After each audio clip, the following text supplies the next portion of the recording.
If you're a content creator, podcaster, or a streamer, you know how important it is to get great audio.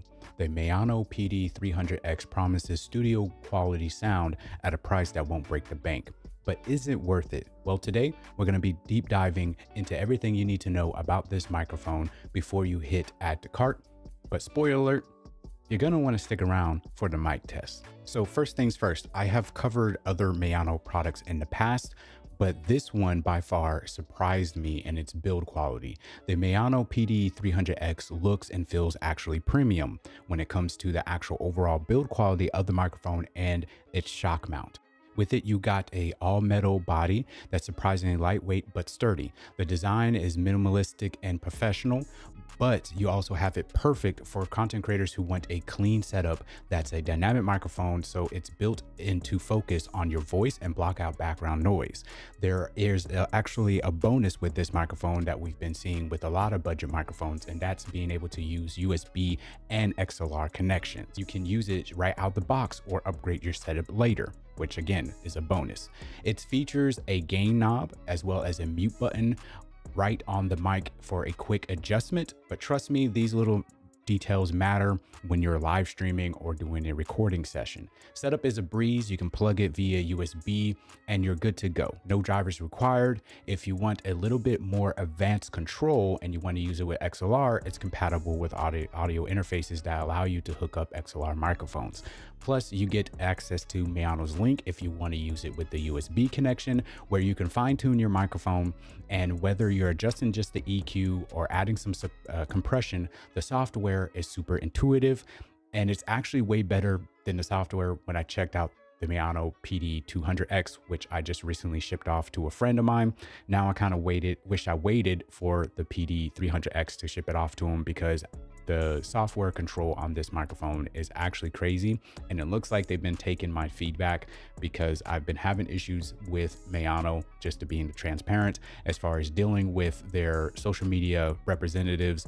And I just don't know if it's just a breakdown in communication or whatever, but it hasn't felt the most professional.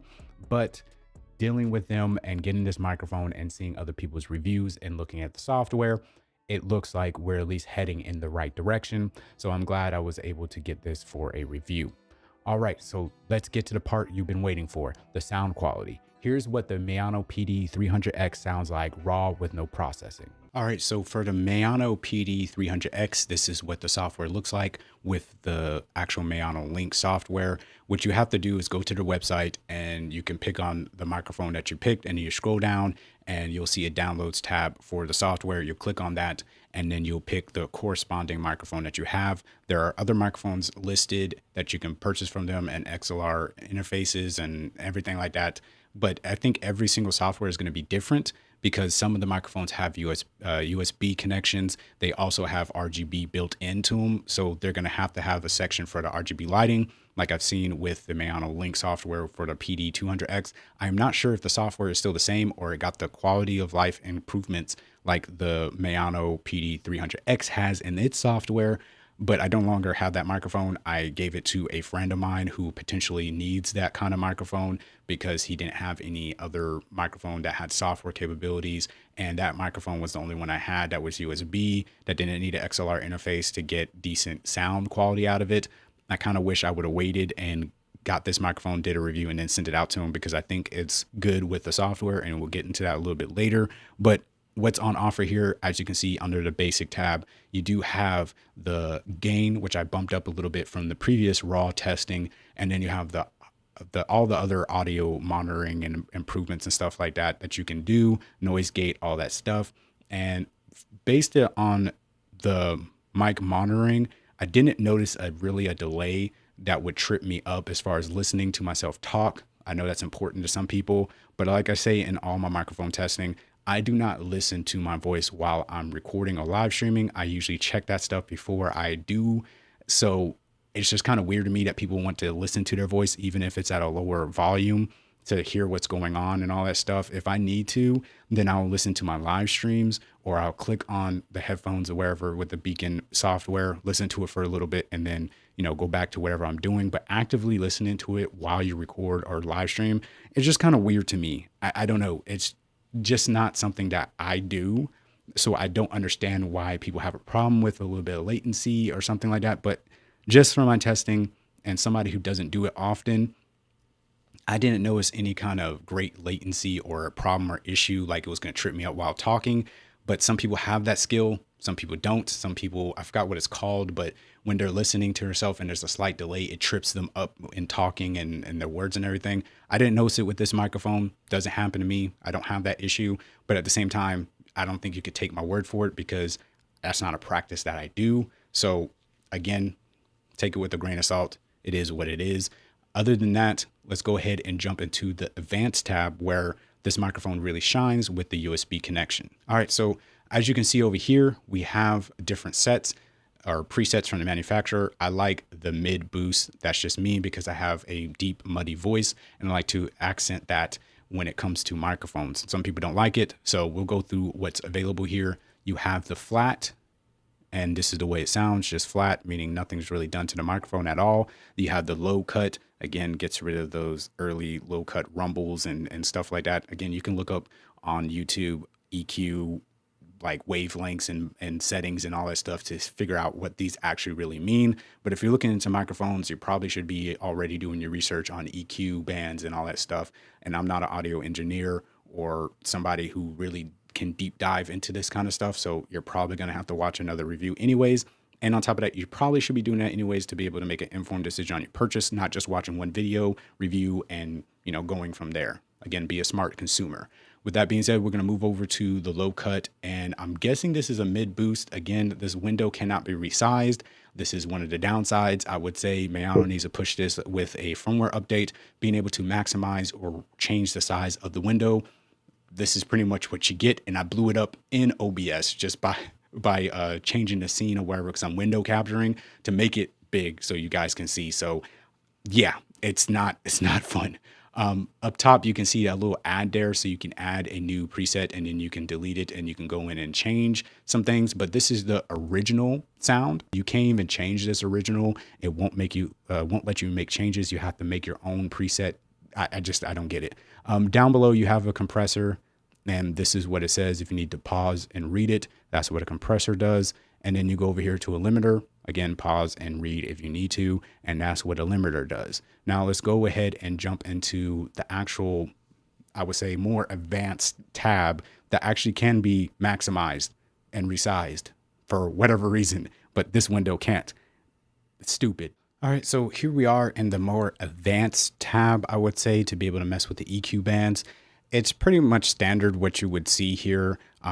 Unfortunately, there doesn't look like a tutorial or like question marks to really explain what any of this does. And again, I'm not a sound engineer, so I'm not going to be able to walk you through every single frequency and touching every EQ band, because I'm pretty sure that this is going to change how my microphone sounds right now. So I'm going to try not to touch anything. I don't know if it already has changed some stuff, but you can see that you get some options under each EQ band where you can change them. You can grab any of the EQ bands, and hopefully that didn't do too much of anything, but you can grab them, change them around. Obviously you have, the different kind of cuts for it. You have, just a natural roll off. You have a sharp cut that you can, EQ the microphone out, like certain sounds. Like if you have too much, I would say wind or a certain frequency in your room tone that you want to cut out, you can, click on one of these and you can change the band structure. So it could be like this, it can be like that. And then you could do something like this and change them around. And then you can do, fully cut out and everything. You can definitely change up a lot here. And you can do that precisely with every single frequency range. So you can really customize and dial in the settings you want for your microphone. But this would be to somebody who doesn't like the presets that are already there from the manufacturer, as well as somebody who's had this microphone or have had microphones in the past like this for a little bit and they know what they're doing and they're watching probably a tutorial while doing this. That's what I would suggest, instead of just jumping in here and tweaking stuff on your own. Because again, it might sound good to you, but to your viewers or, your following subscribers, whatever, it might not sound good. So I would suggest watching a tutorial on how to set up EQ bands and what to look for as far as trying to scoop stuff out, bring up the highs, cut the mids, all that stuff, to really hone in and know what you're doing, so you don't get a gobbledygook mess with your audio recordings. But again, I think most people would just be able to pick from the presets that Maono already has, use that for a while, and then upgrade their microphone in the future, or go back in here after a while and they've learned a little bit and grown with the microphone, after having it for a bit, and be able to dial in their settings a little bit more once they get a grasp and understanding of messing with EQ waveforms. I will go ahead and say that the Maono PD300X, in my personal opinion, is a really good, decent microphone for the cost. The build quality over the Fine one, even though they look eerily similar, it's a more premium feeling microphone. I have to give kudos to Maono for coming at Fine and making, the style microphone, since this is one of their most popular ones, eerily similar to each other. And what the Maono PD300X has over the Fine K688, even though it's still my favorite microphone out there as far as budget, or under $100, the fact that you have the USB port and you have that software, and the software is very fleshed out, that's really a welcome addition to quality of life for their microphones. Hopefully that expands over all their microphones. I'm liking the updated quality here on the microphone, as far as from the build quality and the software being more fleshed out. The XLR port quality, it's good, it's nice, but keep in mind, I am having a $250 XLR interface to go with it.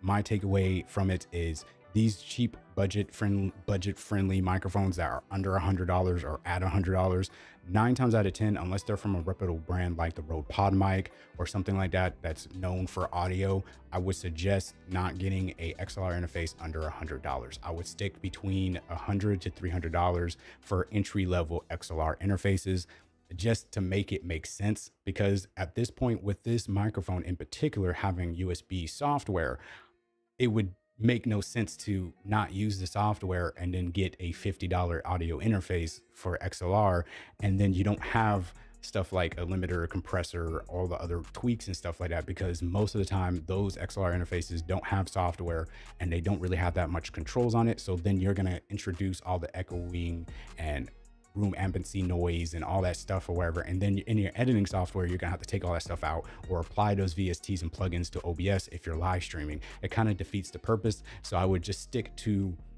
the USB port until I found a XLR interface that had software built in to be able to do all the stuff that the USB software does, or at least additional software on your PC or wherever that you can run. But overall, like I said, I am happy to say that Maono has impressed me here based off of all the other devices that they send out for a review, which I don't really like any of them, to be honest, and just to be frank. And this one is something that's like, okay, you got my respect now.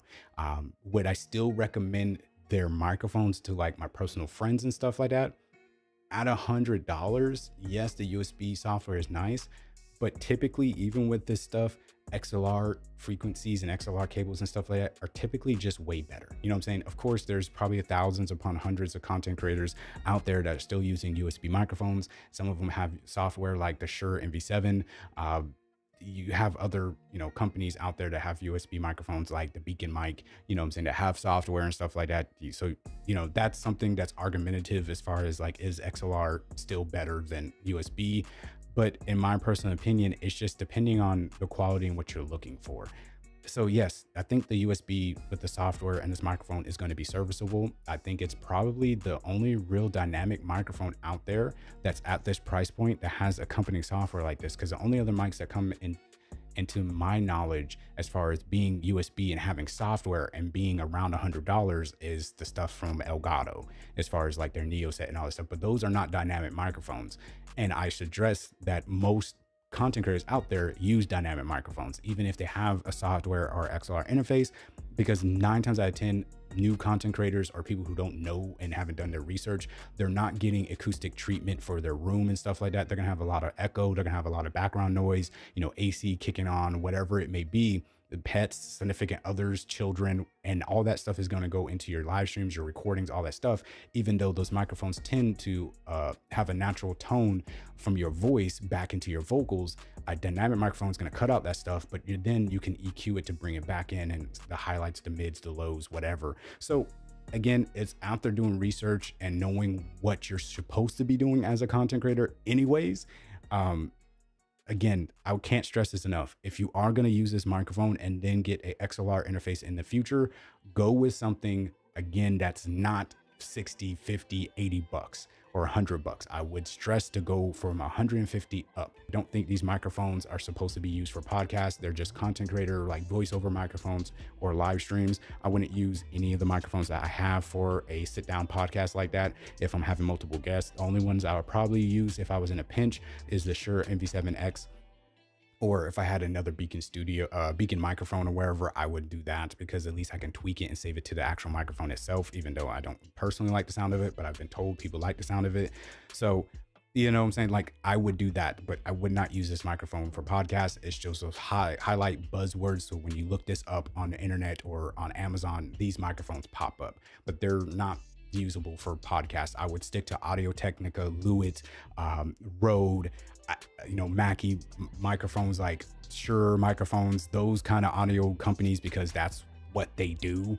And they're obviously more, I would say, reputable in that space. And there's a reason why they stay at the top, and these microphones from these companies stay at the bottom, in my personal opinion. Again, do with that information what you will. Again, this is all subjective. This is just my opinion. I can be completely wrong. That is fine. I already know I'm going to receive hate for this video. There's going to be people disliking and leaving negative comments. It is what it is. I do, like I said, recommend this microphone if you're going to use the USB port and use the software until you can save up for a practical, makes sense XLR interface that's not, below $100. All right, so let's go back to Past Squid with the rest of the recorded script. As you can see, there is a difference. The PD300X delivers warm, clear audio, and it's because it's a dynamic microphone with a fantastic job of minimalizing background noise, ideal for content creators in less than perfect recording spaces like mine. It's very echoey. And if you're interested in the microphone in comparison to all the other microphones that I have, there will be a link in the description comparing this microphone to every last one that I own. It will be an unlisted video, so let me know your thoughts there. So who is the Maono PD300X for? If you're a content creator, podcaster, or even a streamer looking for a budget-friendly microphone with pro-level features, this is a decent solid pick. But if you already own a high-end microphone, or you're looking at one that's already way better than this one, and you're looking to get a better XLR interface that's going to be somewhat out of budget-friendly territory, then this might not be a huge upgrade for you. So here's a quick recap. The pros: dual connection with a USB and XLR. Great sound for the price, and it's easy to set up. The shock mount does feel very premium. The microphone does feel very premium, and the capsule does sit further back, so you are getting that. But the fact of the controls on top of the microphone, the mute button is not a capacitive mute button like you get on the Fine K688. It is a little mushy. It kind of reminds me of a membrane keyboard. If anybody knows how that feels, it just doesn't feel good. And on top of that, the knob for the gain adjustment is on top of the microphone. I prefer it like the Fine K688, where it's at the back, so the front and whatever's actually on your screen when you're streaming or something like that from the side, you don't have this big knob sticking out. It's just kind of like a aesthetic thing for me, but the knob does the job. I just kind of wish that it was at the back of the microphone. That's just a personal, I would say, preference, but the con still exists with the mushy mute button. I wonder over time, is it going to really hold up? If you're one of those people that have to constantly mute your microphone for whatever reason, you're probably better off just making a Windows hotkey if you're using it for USB, or muting the mic through the XLR connection, obviously on your actual XLR interface. But again, if you're using the USB connection, find a Windows hotkey or something like that, MicroPad, whatever it is, and mute it through there. I would not use that mute button on top of it. But everything else about the microphone does feel kind of premium over the Fine K688.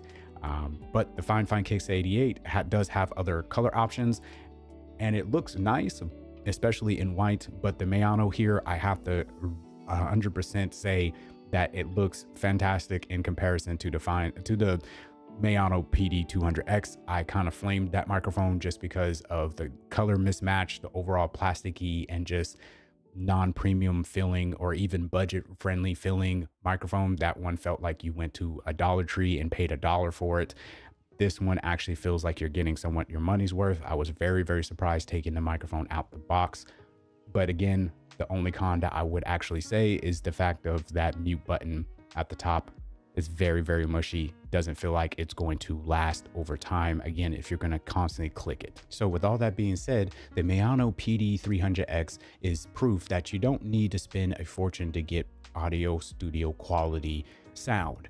The thing about it is that there's so many options out there nowadays that it's hard to pick which one to go with. So again, I will reference all the microphones that I have done comparisons in the past down in the description. Definitely check out that video and make an informed decision before you pick up this microphone or potentially another one. If you are ready to upgrade your audio game, then this microphone just might be your favorite piece of gear. There's other USB microphones. Obviously, you'll pay a little bit more for those premium features and stuff. But if you're streaming and you're taking it seriously, and maybe you don't want to get an XLR interface for any reason, you do have the Elgato Wave microphones that are out there, the Neo and the Wave 3, and you do have the Beacon microphone out there. I do have my own thoughts and opinions and negatives about those microphones. But again, at least with those microphones, you come with software and it's a little bit more intuitive and I would say new user friendly than having a full-blown suite in the software with this microphone, again, which is a welcome godsend in comparison to the PD200X software.